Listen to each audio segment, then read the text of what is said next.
అందరికీ నమస్కారం అండి. అదే ఓపెన్ సంబంధించి గతంలో వీడియో చేస్తున్నాం మనం.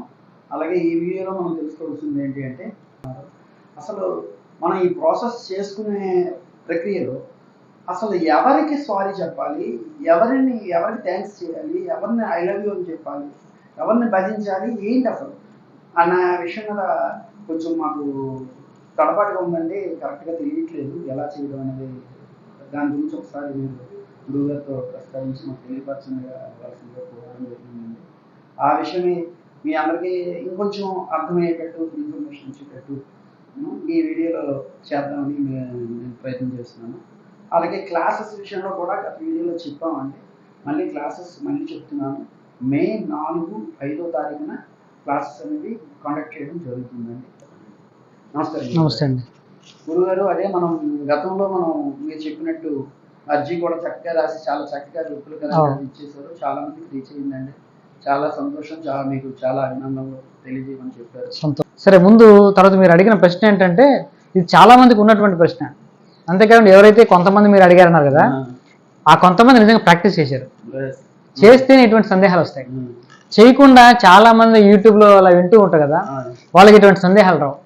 నిజంగా కళ్ళు మూసుకొని I'm sorry, please forgive me, thank you, I love you అంటూ ఉంటే, అరే ఎవరికి అడుగుతున్నారు ఇప్పుడు, ఎవరిని అడగాలి, నేను ఎందుకు అడగాలి అని ఉంటాయి.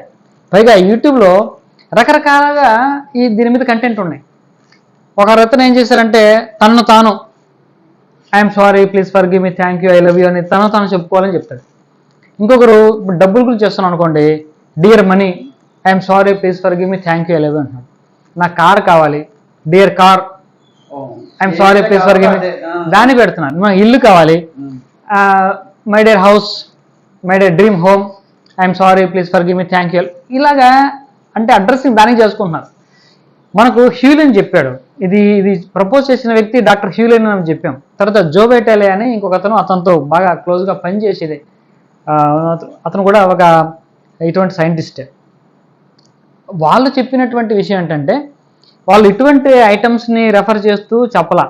వీళ్ళందరూ ఏం చెప్పారంటే, ఆల్ మైటీ మీరేమని అనుకోండి, హయ్యర్ పవర్, లేకుంటే యూనివర్స్ అనుకోండి, మీరు గాడ్ అనుకోండి. ఆ గాడ్ అనుకుంటే మీరు ఎవరికన్నా అనుకోండి, ఇబ్బంది లేదు. అంటే డబ్బు కావాలన్నా, ఆరోగ్యం కావాలన్నా, ఇల్లు కావాలన్నా, కారు కొనుక్కోవాలన్నా మనం అర్జీ పెట్టుకోవాల్సింది ఆల్ మైటీకి, సూపర్ పవర్, హయ్యర్ పవర్కే తప్పిస్తే డబ్బుకి, కార్కి, ఇంటికి కాదు. ఇది చాలా ముఖ్యం. చాలా మంది యూట్యూబ్ వీడియోస్ అలా ఉన్నాయి. కాబట్టి my dear car, I'm sorry, please forgive me, thank you, I love you అనుకుంటున్నారు. కారుకి చెప్పుకుంటున్నారు. మనం చెప్పాల్సింది కారుకి కాదు, విశ్వానికి అనుకోండి. జనరల్ గా ఉంటది. ఇప్పుడు మతపరంగా ఎటువంటి ఇబ్బంది లేనటువంటి పదము యూనివర్స్. కాబట్టి చాలా వరకు ఈ కంటెంట్ ఉన్నటువంటి పుస్తకాలు యూనివర్స్ అనే వాడుతుంటాం. లేదు కొంచెం మతపరంగా, ఒక భక్తిపరంగా ఒక అటాచ్మెంట్ ఉందనుకోండి, ఆ భగవంతుడిని అడ్రస్ చేస్తూ మనం చెప్పుకోవచ్చు.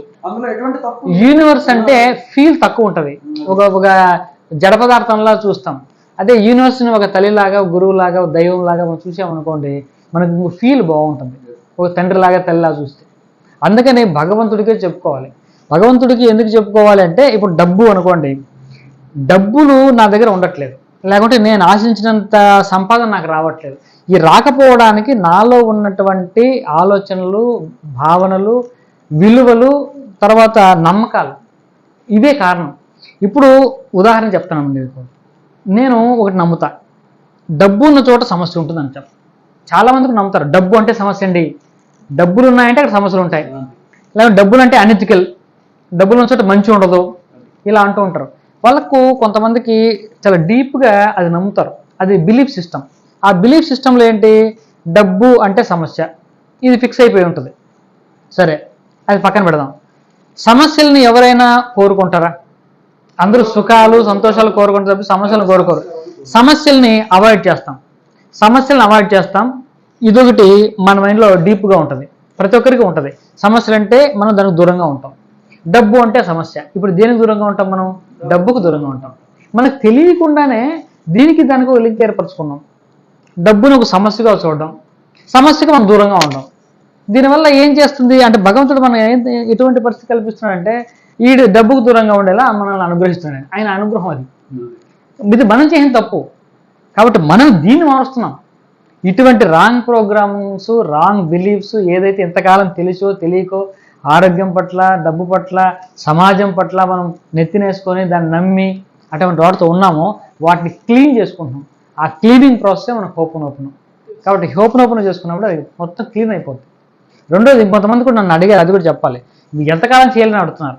మనం ఏదన్నా ఒకటి సాధించడానికి 21 days అని మనం టైం పెడుతున్నాం. కానీ ఈ ఓపెన్ ప్రాక్టీస్, ఈ క్లీనింగ్ అనేది లైఫ్ టైం చేసుకోవాలి. అంటే చేసుకోకపోతే ఏంటంటే మనం అంతరకు వచ్చిన ఫలితాలు కూడా మనకి రివర్స్ అయిపోతూ ఉంటాయి. చాలామంది ఇది కూడా చేసి వదిలేసి రివర్స్ అయిన వాళ్ళు చాలామంది ఉన్నారు. కాబట్టి మన ఓపెన్ మనం స్టార్ట్ చేసినప్పుడు మనం ఏ విధంగా అయితే శరీరాన్ని శుభ్రపరచుకుంటున్నామో రోజు స్నానం చేస్తున్నాం, అదే మైండ్కి కూడా రోజు స్నానం లాంటిది. ఇది తప్పేం కాదు, ఇది రోజు చేసుకోవాలి. మనం ఎప్పుడైతే సమాజంలో ఇతరులతో మాట్లాడుతూ ఉన్నప్పుడు కొంత భేదాభిప్రాయాలు, కొంత ఎమోషనల్ ఎక్స్చేంజ్ జరుగుతూ ఉంటుంది.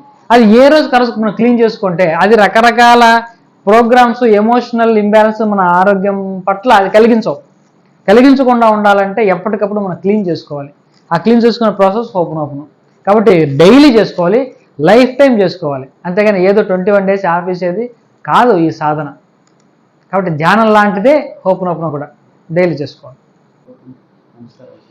నమస్తే.